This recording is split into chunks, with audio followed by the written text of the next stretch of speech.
Olá pessoal, tudo bom? Eu sou o professor André Carvalho, eu sou mestrando em História pela Universidade Estadual de Feira de Santana, graduado em História também na Universidade Estadual de Feira de Santana. E tem um tempinho que eu havia gravado alguns vídeos, né, por conta da correria do dia a dia, mas hoje eu vou fazer um vídeo em um tema que está em exposição no momento, que é o integralismo. E como eu faço uma pesquisa com esse tema, eu achei interessante fazer um vídeo para tentar explicar melhor para as pessoas o que é o integralismo, como surgiu esse movimento e também aproximar esse tema para a realidade aqui da nossa região do Sertão Baiano. Eu sou da cidade de Tucano, uma cidade do sertão da Bahia, mais de 270 quilômetros da capital, de Salvador, mas uma cidade que teve uma participação considerável desse movimento. E aí a gente vai fazer uma análise de como o integralismo saiu dos grandes centros de São Paulo, interior de São Paulo, com os líderes Plínio Salgado, Gustavo Barroso, chefes nacionais do integralismo, e como ele parou aqui, no sertão da Bahia, para a gente compreender esse movimento em suas várias faces. Né? Ele não tem uma face apenas urbana, ele também tem uma face rural, chegando no interior da Bahia e no Nordeste brasileiro. Então, quero começar o vídeo com as referências principais que eu utilizo para caracterizar o integralismo, a minha revisão de literatura que eu utilizei para estou utilizando na verdade para a minha tese, minha dissertação do mestrado, e eu vou mostrar para vocês aqui alguns livros porque eu acho interessante que quando a gente grave um conteúdo, a gente mostra as referências que a gente usou para passar esse conteúdo, porque senão fica uma questão apenas opinativa. Como se eu estivesse aqui apenas dando uma opinião, e não é isso. A gente está fazendo uma análise conceitual, teórica sobre o movimento, utilizando aí os preceitos da historiografia, que tem que ser considerada como uma ciência e não como uma questão de opinião. Então, para contextualizar o período, a década de 20 e a década de 30, fiz uma leitura, né, de alguns capítulos desse livro aqui do Raimundo Faoro, que ele acabou de lançar uma nova edição, Os Donos do Poder. Nesse livro aqui, o Raimundo Faoro ele faz uma abordagem sobre o cenário do Brasil na década de 20 e década de 30, o período de transição em que o Brasil era praticamente todo agrário exportador, ou seja, o Brasil vivia apenas das exportações de matéria-prima, de produtos primários, e aí o Brasil começa a iniciar um processo de industrialização, e o Raimundo Faoro vai mostrar o seguinte, que dentro desse processo de industrialização, já em Arthur Bernardes, presidente Arthur Bernardes, em 1926, havia uma tendência de centralização do poder no Brasil, de que a União tivesse mais poderes do que os estados. Então, isso vem também com a crise do café, que vai se dar, e o pós-Primeira Guerra Mundial, em que vai haver uma necessidade que o Brasil industrialize alguns setores da sua economia. Então, a partir desse processo de industrialização, você tem aí o início da formação de uma classe operária no Brasil, nas primeiras fábricas, primeiras indústrias, e por conta das condições de trabalho e reivindicação de direitos, o Brasil explode em várias manifestações, em greves, culminando em uma greve geral.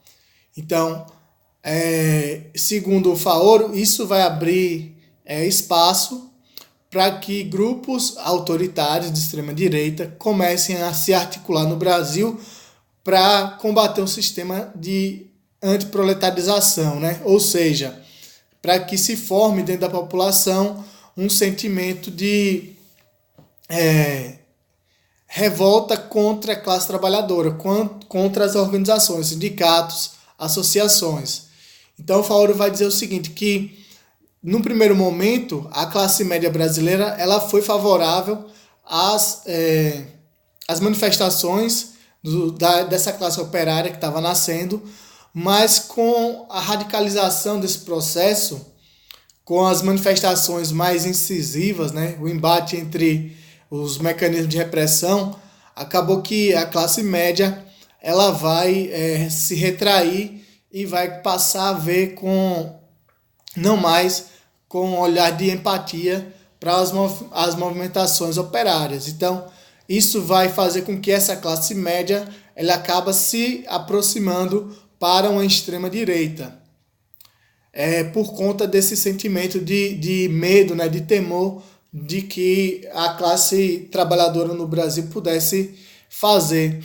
E aí entra também a Revolução Socialista na Rússia, que vai agravar, não agravar a situação, mas vai dar uma ideia de maior temor para o que poderia acontecer com o Brasil caso as organizações operárias viessem a se estabelecer. Então há também no Brasil, nesse momento, e no mundo todo, na verdade, desde o imperialismo e passando pela Primeira Guerra Mundial, vai haver um sentimento nacionalista muito grande em todos os países. E aqui no Brasil esse sentimento nacionalista ele também vai acontecer. Nós vamos ter a Semana de Arte Moderna, 1922, que vai trazer essa valorização nacional da cultura nacional, mas não é a Semana de Arte Moderna que vai fazer com que o Brasil se torne um país com sentimentos nacionalistas. São os grupos políticos que vão fazer com que esse movimento, vão captar esse movimento e inserir nas massas esse ideal de um país nacionalista. Então, Plínio Salgado ele participa da Semana de Arte Moderna, em 1922. Ele vai para a Itália, ele conhece diretamente o fascismo, ele estuda o fascismo. Ele coloca, né, tem um artigo de jornal que diz o seguinte, que o Plínio fala o seguinte, que o fascismo não era o modelo que o Brasil precisava, mas era muito próximo disso. Ou seja, os integralistas, eles, no primeiro momento, eles não negam o caráter fascista do movimento. Depois eles vão fazer um jogo dúbio, de ora exaltar aspectos do fascismo, ora negar o movimento enquanto fascista, mas as práticas são muito claras de um movimento fascista. E aí eu entro agora no debate historiográfico sobre o que é o integralismo. O integralismo ele é fundado oficialmente com o Manifesto Integralista de 7 de outubro de 1932, mas as organizações são feitas anteriormente. Os líderes integralistas, né, Plínio Salgado, Gustavo Barroso, eles vão começar a se articular e entrar em contato com grupos conservadores em todo o Brasil. Aqui no Nordeste, a Liga Católica do Ceará foi um braço muito forte do integralismo. E o que é que esses integralistas queriam, na verdade? Então, em 1930, com a crise das oligarquias da política do café com leite, em que São Paulo coloca um presidente paulista para uma nova sucessão, que foi o Washington Luiz era o presidente, e você tem um substituto também paulista, que é o presidente Júlio Prestes. Então, Júlio Prestes ele vai romper, a candidatura de Júlio Prestes vai romper com o pacto, né, que existia entre Minas Gerais e São Paulo. Então, existe um debate sobre se a tomada de poder de Getúlio Vargas foi um golpe ou não, foi uma revolução. Então, foi uma revolução, se ela pode ser conceituada assim, foi uma revolução muito restrita, porque não mudou as bases sociais e econômicas do Brasil. Acabou mudando as bases políticas porque centralizou o poder nas mãos do Getúlio Vargas, né, da União. Então, o Getúlio Vargas ele era da oligarquia, representante da oligarquia do Rio Grande do Sul, e junto com outras oligarquias dissidentes, como a da Paraíba, eles conseguem articular um golpe e tomar o poder junto com grupos militares, inclusive grupos militares da esquerda, que apoiaram a Revolução que colocou Getúlio Vargas no poder. Então, basicamente, a Revolução de 1930, ou o golpe de 1930, ele teve o objetivo de resgatar aspectos, né?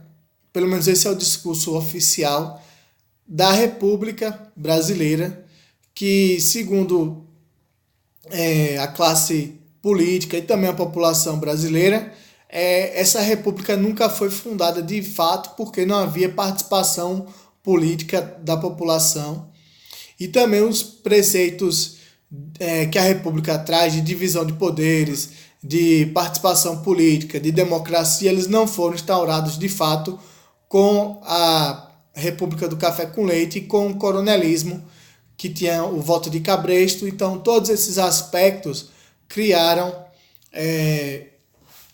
um descontentamento, um sentimento de descontentamento generalizado. Então, a Revolução ela deu certo porque a população foi para as ruas apoiar, e houve um apoio em massa da população brasileira em todas as regiões, do Nordeste ao Sul, ao Sudeste, apoiando essa Revolução. Então, o Getúlio Vargas ele vai marchar do Rio Grande do Sul para o Rio de Janeiro para assumir o poder. Então, o que é que os integralistas esperavam com a Revolução, que eles chamavam, né? A Revolução de 30. Eles esperavam um radicalismo contra os movimentos de esquerda, contra um crescimento muito grande do conservadorismo.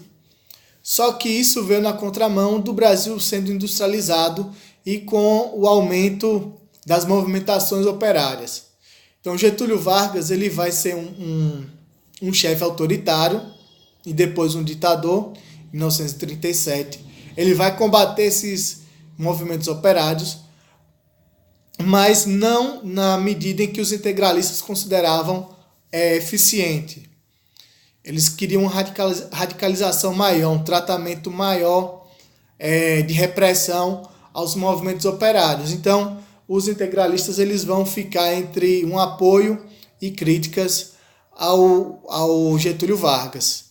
Então, aqui, quando Getúlio Vargas toma o poder, ele vai retirar os prefeitos e os governadores eleitos e vai nomear intendentes e interventores. Interventores nos estados e intendentes nos municípios, em 1930. Então, vai haver um descontentamento de São Paulo, principalmente, porque São Paulo queria um representante paulista, principalmente a elite cafeeira, queria um representante paulista para governar São Paulo. Isso não acontece, o que vai culminar aí na manifestação de 1932, que vai ser a Revolução Constitucionalista, que São Paulo vai provocar, exigindo que Getúlio Vargas elaborasse uma Constituição. Então os paulistas pegam em armas, só que são vencidos, mas conseguem pressionar Getúlio Vargas a fazer uma Constituição, que vai ser em 1934. Getúlio Vargas vai chamar, né, eleições constituintes, em que os deputados serão eleitos para a elaboração de uma Constituição. A Constituição vai ser elaborada em 1934 e ele promete, em 1938, novas eleições. Então, dentro desse apanhado aí que eu fiz, né, esse contexto histórico, nasce o integralismo, que vai ser o braço mais extremista do capitalismo nascente aqui no Brasil, é um capitalismo que vai ser colocado dentro de setores médios da população. É um capitalismo que vai se colocar como um contraponto ao capitalismo internacional estrangeiro. É tanto que o Gustavo Barroso ele vai escrever um livro chamado A República dos Banqueiros, porque, segundo ele, o Brasil estava entregue ao capitalismo estrangeiro e estava colocando, né, em submissão os capitalistas brasileiros, tanto o setor agrário quanto o setor industrial brasileiro estava sendo prejudicado pela especulação, né?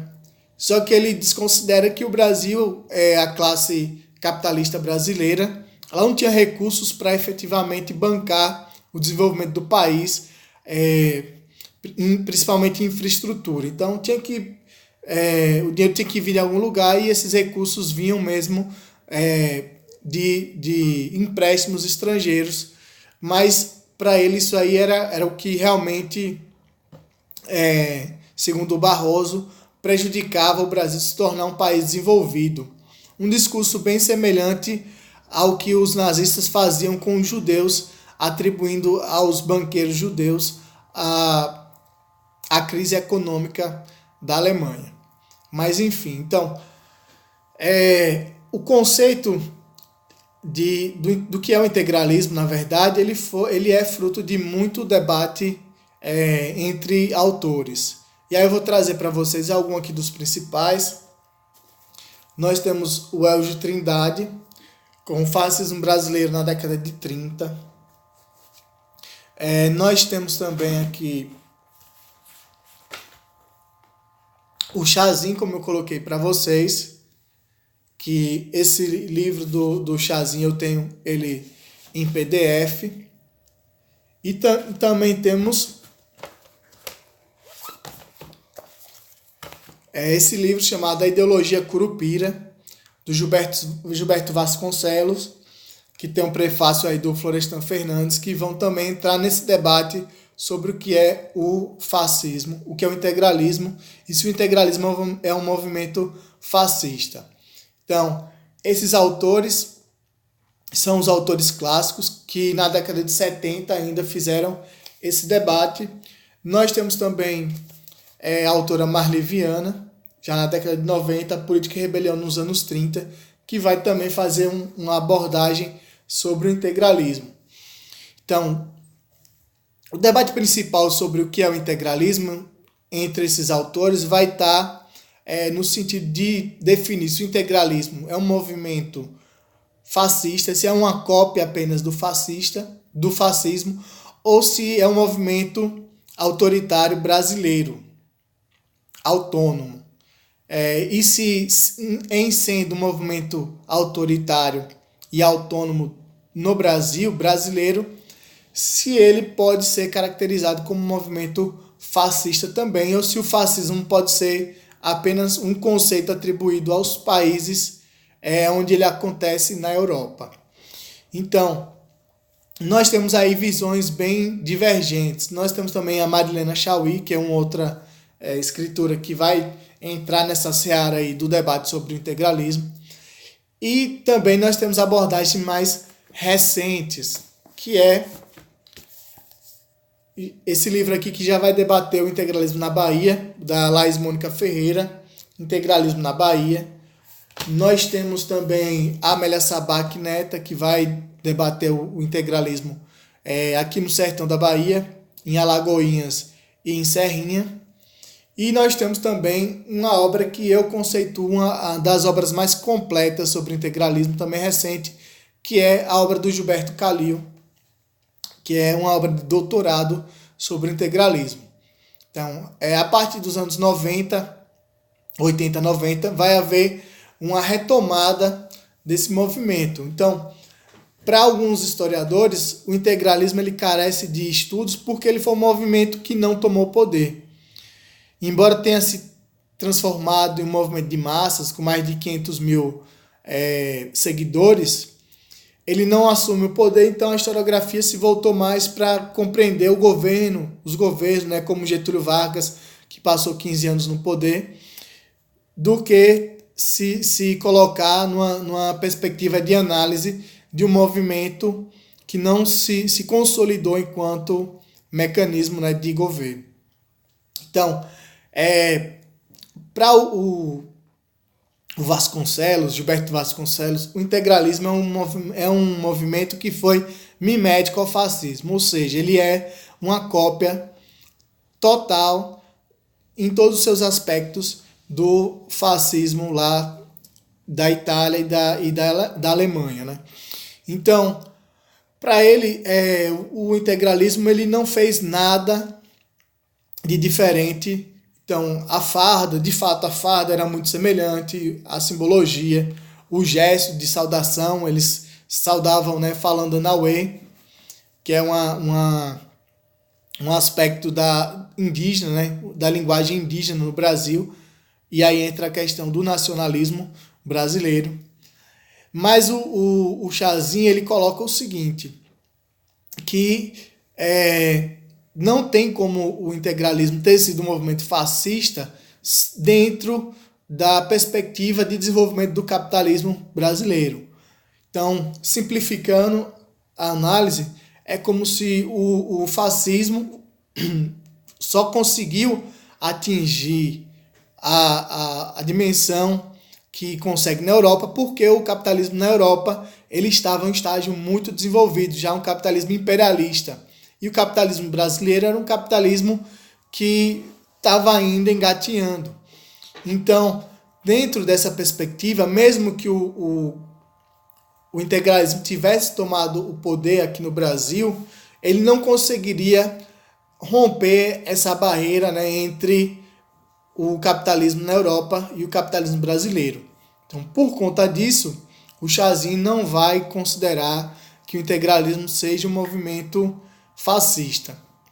Só que a crítica que se faz a essa tese do Chazin, que aí entra uma crítica da Marilena Chaui, é que a historiografia não pode, os estudos não podem considerar o capitalismo de uma maneira retilínea, né, como se fosse algo apenas numa perspectiva linear. Então ela vai colocar que o capitalismo ele tem suas particularidades dentro de cada local em que ele vai se desenvolver. E isso não seria um argumento para você não caracterizar o integralismo como fascista. Então, o argumento que eu acho, né, da minha visão, seja o mais robusto para entender o integralismo é o do Gilberto Calil, que ele vai dizer o seguinte: o capitalismo ele vai ter estágios diferentes, como o Chazin coloca, mas o que vai colocar o integralismo como fascista é a atuação, são as pautas que ele vai desenvolver aqui no Brasil.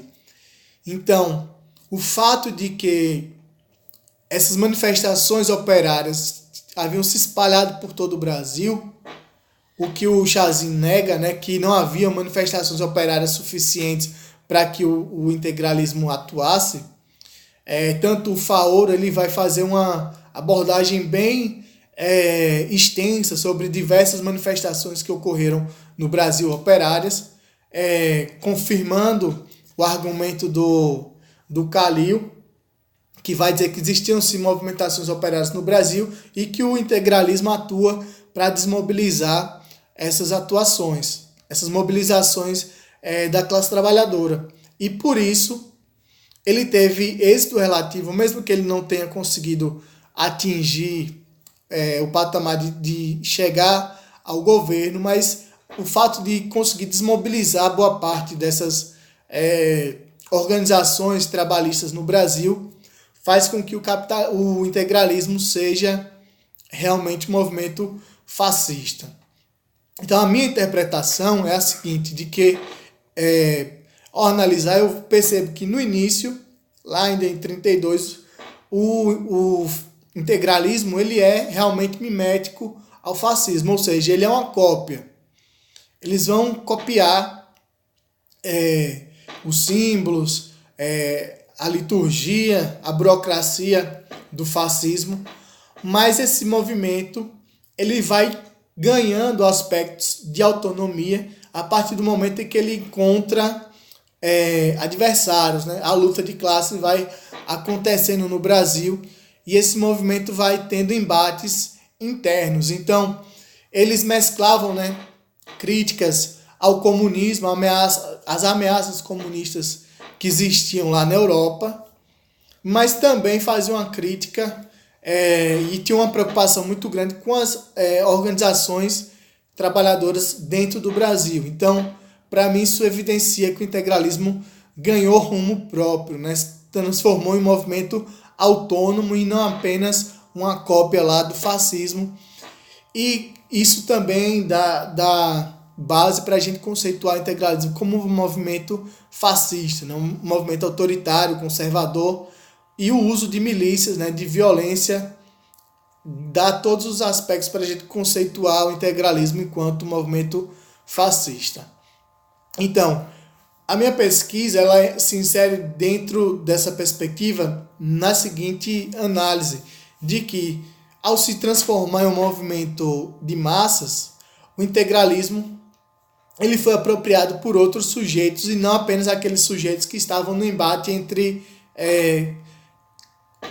a discussão proletária que existia, as organizações que estavam sendo colocadas de embate entre grupos antiproletariados e as organizações trabalhistas. Então, no sertão baiano, é evidente que você não tinha organizações trabalhistas como nas grandes cidades, você não tinha indústrias, então não tinha uma classe operária formada.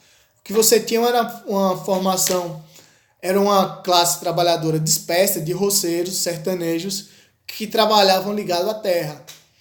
Então, o integralismo serve aqui no sertão da Bahia não para desmobilizar organizações trabalhistas, mas para tomar o poder junto às famílias tradicionais, frente às famílias tradicionais que governavam aqui a região há décadas. Então, em Serrinha e aqui em Tucano, por exemplo, o integralismo ele serviu como aos interesses de grupos que estavam fora do poder, que vinham das classes médias, que é a regra, né, do integralismo, grupos que vêm dos setores médios da sociedade, que estavam fora do poder e que usam o integralismo para tomar o poder dessas famílias. Então, em Serrinha, quem organiza o integralismo é o Braulio Lima, né, Franco, que era diretor do jornal Serriense. Os periódicos, os jornais foram fundamentais para expandir o integralismo e para fazer com que o integralismo ganhasse força, né, e fosse disseminado pela população. E aqui em Tucano foi o senhor Demóstenes Martins de Andrade, que era um farmacêutico e jornalista aqui.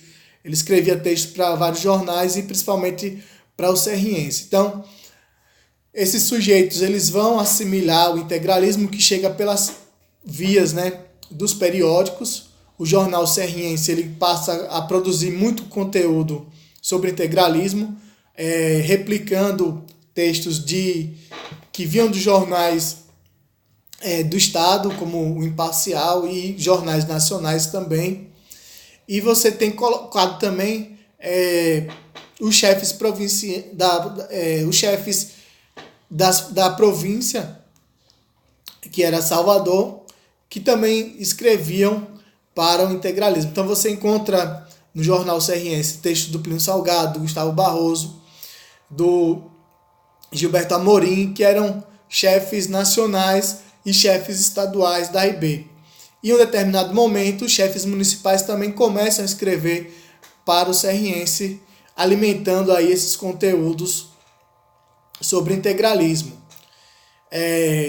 O Demóstenes e o Rubem Nogueira são os principais escritores, né, produtores de conteúdo sobre integralismo aqui em Serrinha. O Rubem Nogueira e aqui em Tucano, o Demóstenes Martins.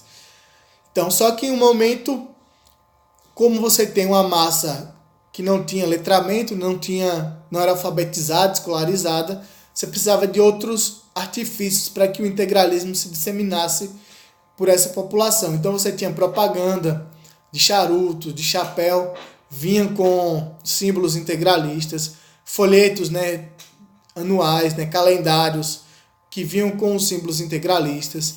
E você tinha as reuniões nos núcleos que serviam para arregimentar, né, filiar a população é, nos núcleos municipais.